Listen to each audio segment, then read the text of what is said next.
I would now like to introduce you to David Carsons.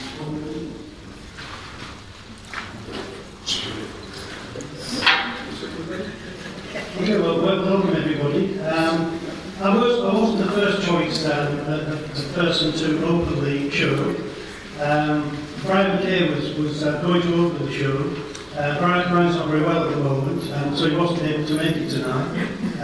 The reason I have a presence on the screen, so Brian is actually going to open the show, but I was just going to introduce him. But before that, I was just going to say a couple of things. So I'm here because I suppose I'm involved with the arts myself. I'm a committee member for Art on the Move, so it's been a real pleasure seeing this show get on the road. And I think Tim is one of, I was really pleased because not a lot of people have seen Tim's work, and a lot of people all over East and overseas have seen Tim's work, but not so much in Western Australia. And I have to think Tim is one of the most important artists in WA and probably in the country. So I think it's a pleasure to see this survey, this work going back a number of years. Tim was one of the first people I met in Western Australia when I moved here from the UK.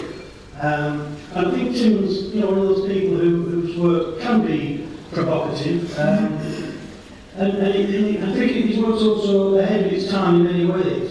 A lot of his work deals with things like intervention, look at the edge between sort of reality and fiction. And I've been to a few performances or events that Tim's done. They're quite startling and quite amazing.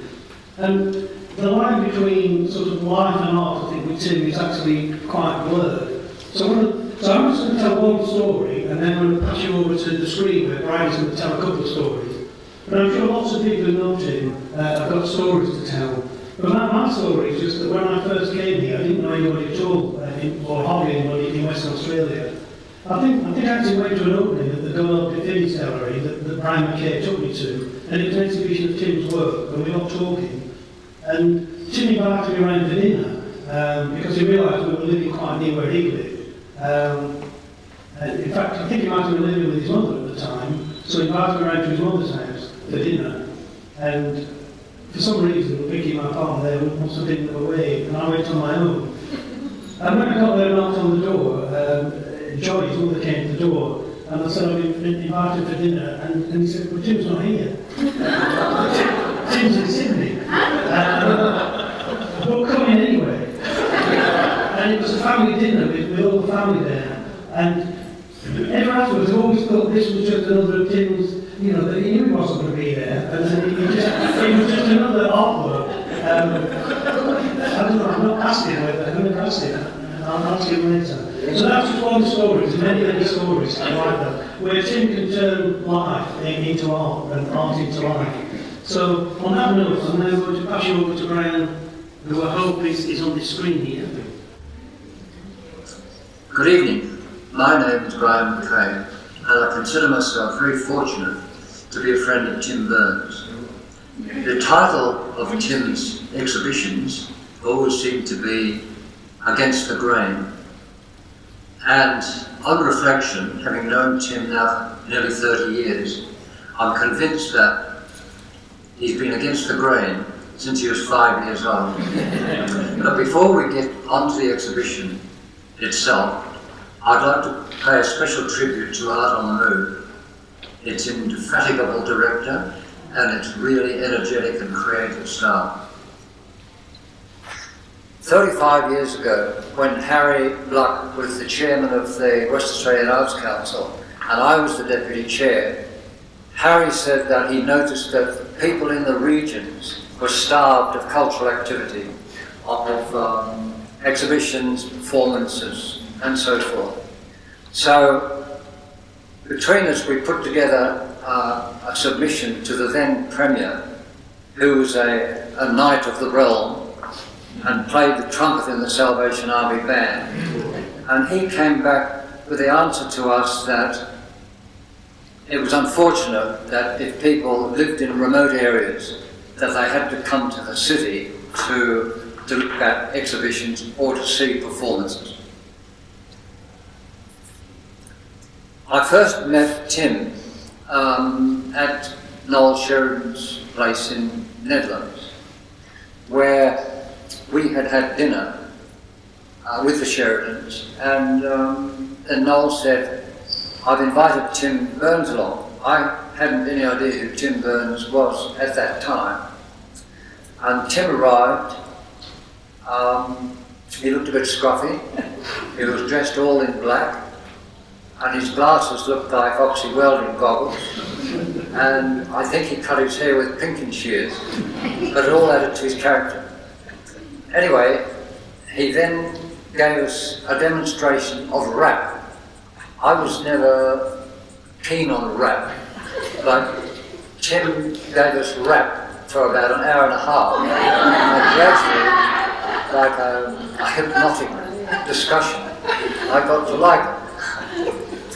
So then the next time I heard about Tim, because after that he disappeared, I think he went back to New York, was an anecdote that Donald Brooks told us when Donald had been appointed to head up the new art school at Flinders University. And in the city of churches and trees, he felt that if he had someone like Tim Burns as artist in residence, then it would fire the place up a bit. And this turned out to be true, because when Tim arrived, he was allocated one of the professorial rooms along an avenue of senior lecturers and so forth and so on, as his studio. So the first thing that Tim did was cut a big hole at eye level in the door and glaze it and frame it. His assumption was that people should see what he was doing as artist in residence, which was fair enough. And then he proceeded to have a performance in there where he and a young girl stripped off and painted each other with gold paint. And this so outraged the Vice-Chancellor and the directors of the university that they wanted Donald Brooke to stop the whole residency straight away. So, in effect, Donald was forced to do this. But he didn't bear Tim any malice, and for years afterwards he took the door off its hinges and replaced it, and he kept the door as a memorial or a work of art of Tim. So the second account of my personal involvement with Tim was fairly recently, when the York Council decided to commemorate the anniversary of the town, and the committee up there, which consisted of an artist, a prominent artist, and the city councillors, and the vicar of the church. And this friend, the artist who was organising the whole show, rang me and said, could I come up to York with Joe and stay the night to look at the list of artists to see if I thought that anybody should be included. So we went up there and had a nice meal with the vicar and John, his artist friend, and we looked through the list after the meal, and I was checking them all off, and I noticed that Tim Burns' name wasn't there. So I said, hang on, what about Tim Burns?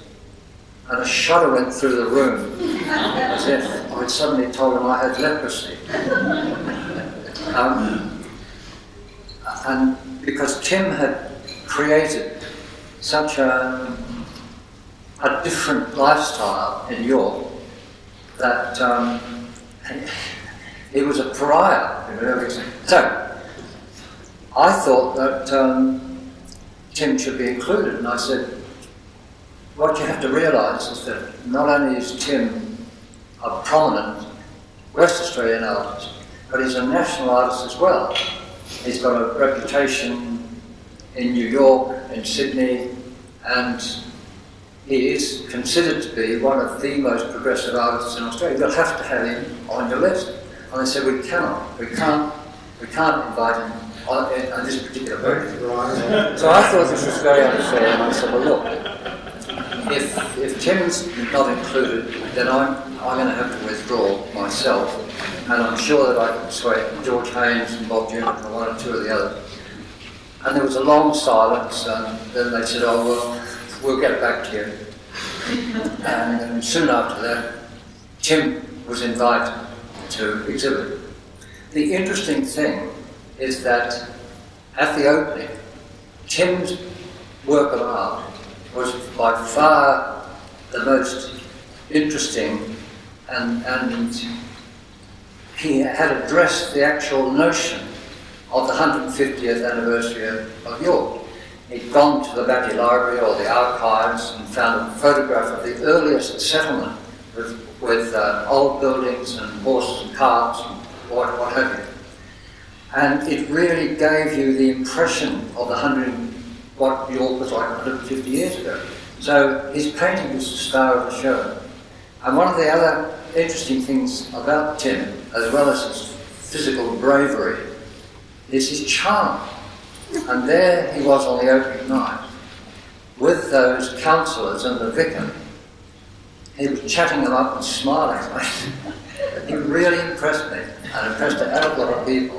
And most people shared my view that Tim's painting was the best work in the whole show.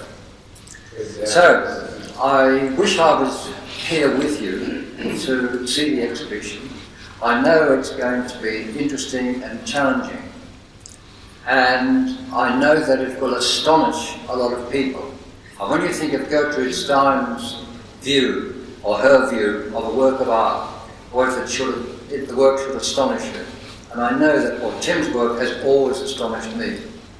So my congratulations to Tim. As I say, I wish I could be there in person, and all I can say now is that I declare the exhibition open, and thank you for your attendance.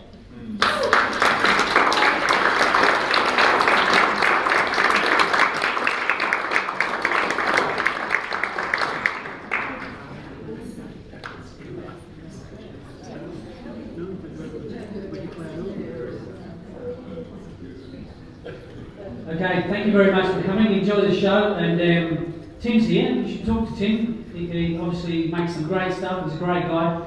He's quite accessible here. He won't bite, I'm sure. Or maybe he will, but that's okay. Thanks, Tim. Thanks for the show.